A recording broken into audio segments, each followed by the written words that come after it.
Kepemimpinan adalah sebuah hubungan yang saling mempengaruhi di antara pemimpin dan pengikut yang menginginkan perubahan nyata untuk mencapai tujuan bersama.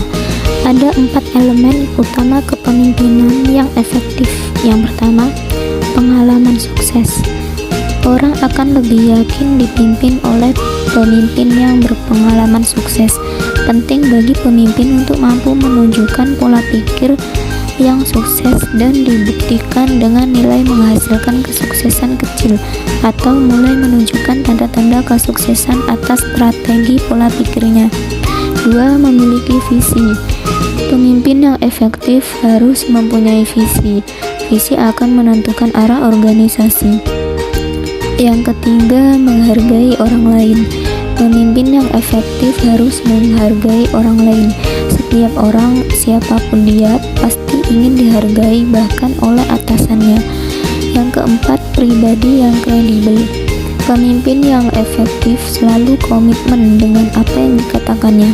Mereka selalu fokus pada tujuan dan bicara apa adanya terhadap setiap orang. Yang selanjutnya, keterampilan menentukan arah. Pemimpin dalam menentukan arah yaitu seorang pemimpin harus mengetahui tujuan yang akan dicapai dalam sebuah organisasi. Jadi, dalam keterampilan menentukan arah, kepemimpinan atau pengelola yang memberikan konsep-konsep dalam merencanakan, mengorganisasikan, serta mengarahkan dalam merencanakan visi rencana kerja operasional. Jadi, seorang pemimpin dalam sebuah organisasi atau perusahaan harus bisa menentukan arah yang jelas bagi bawahannya agar dapat mengoptimalkan kinerja tim sehingga berhasil mencapai tujuan bersama. Selanjutnya, keterampilan menyusun vision. Vision atau visi yaitu suatu pernyataan menyeluruh mengenai gambaran ide yang ingin dicapai oleh perusahaan di masa yang akan datang. Dan di tangan seorang pemimpin, visi diharapkan dapat menjadi pembangkit dan menciptakan semangat besar terhadap sesuatu. Meskipun penting untuk menetapkan target yang lebih besar dan lebih jauh dalam pernyataan visi yang mengkomunikasikan aspirasinya dan memotivasi karyawannya. Namun, perusahaan tidak boleh terlalu ambisius dalam menentukan tujuan jangka panjangnya. Selanjutnya yaitu elemen utama dari pernyataan visi yang efektif, yaitu yang pertama, berwawasan ke depan. Yang kedua, memotivasi dan menginspirasi. Yang ketiga, reflektif dari budaya dan nilai-nilai inti perusahaan. Yang keempat, ditujukan untuk membawa manfaat dan perbaikan bagi organisasi di masa depan. Yang kelima, menentukan alasan keberadaan perusahaan dan kemana arahnya.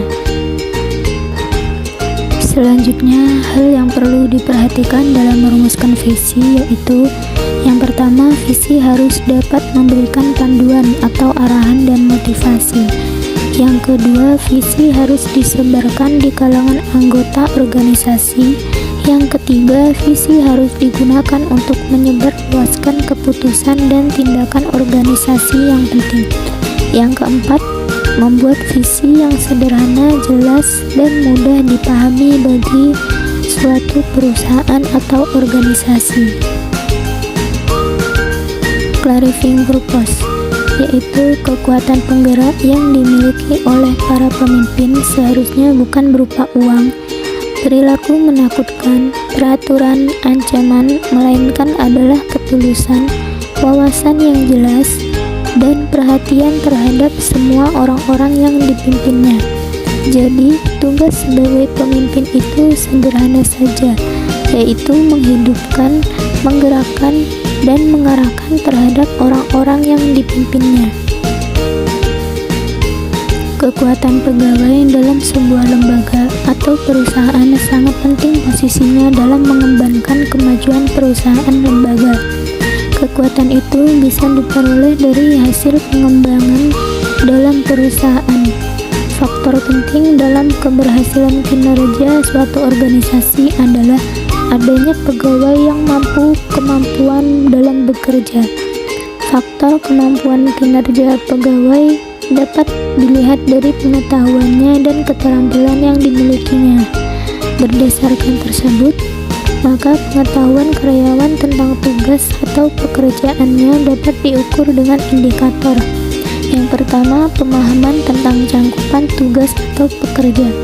Yang kedua, pemahaman terhadap prosedur pelaksanaan tugas atau pekerjaan.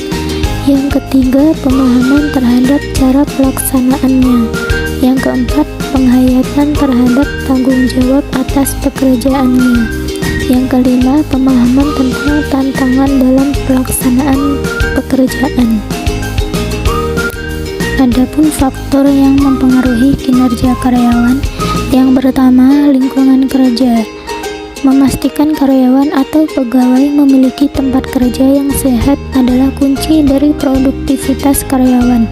Sebagian besar karyawan atau pegawai juga dapat menilai perusahaan dari toilet, tempat ibadah, dan ruang istirahat yang disediakan. Yang kedua, job description atau tanggung jawab. Menyadarkan bahwa keberadaan setiap karyawan berharga dan masing-masing memiliki peran terhadap keberhasilan perusahaan. Yang ketiga, visi, misi, dan budaya organisasi. Mereka bekerja untuk menciptakan suatu perubahan pada masyarakat, dan mereka bangga bergabung dengan perusahaan yang memberikan mereka ruang untuk berkarya. Selanjutnya, di sini ada yang bertanya, bagaimana caranya pemimpin tetap bisa membuat produktivitas dan kinerja karyawan tetap stabil atau bahkan meningkat di lingkungan kerja yang kurang sehat? Ada banyak cara meningkatkan produktivitas karyawan yang dapat dilakukan, yaitu menciptakan lingkungan kerja yang nyaman dan memberikan fasilitas kerja yang baik bagi seluruh karyawan yang ada di perusahaan. Yang kedua, memberikan program pelatihan kepada karyawan, karena pelatihan atau training akan berpengaruh besar pada kinerja karyawan.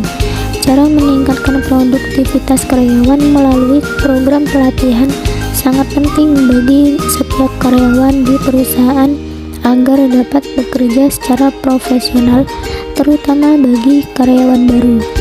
Yang ketiga, melakukan pengawasan dan evaluasi terhadap kinerja karyawan di perusahaan. Cara meningkatkan produktivitas karyawan dengan pengawasan terdiri dari pengawasan atasan secara langsung dan sistem pengendalian manajemen. Yang keempat, memberikan reward, punishment, serta motivasi untuk maju kepada karyawan. Dengan adanya motivasi, maka karyawan akan mendapatkan kekuatan dalam menyelesaikan tugas-tugas pekerjaannya. Motivasi menjadi cara meningkatkan produktivitas karyawan yang efektif, namun juga harus ditunjang dengan strategi pendukung yang lainnya.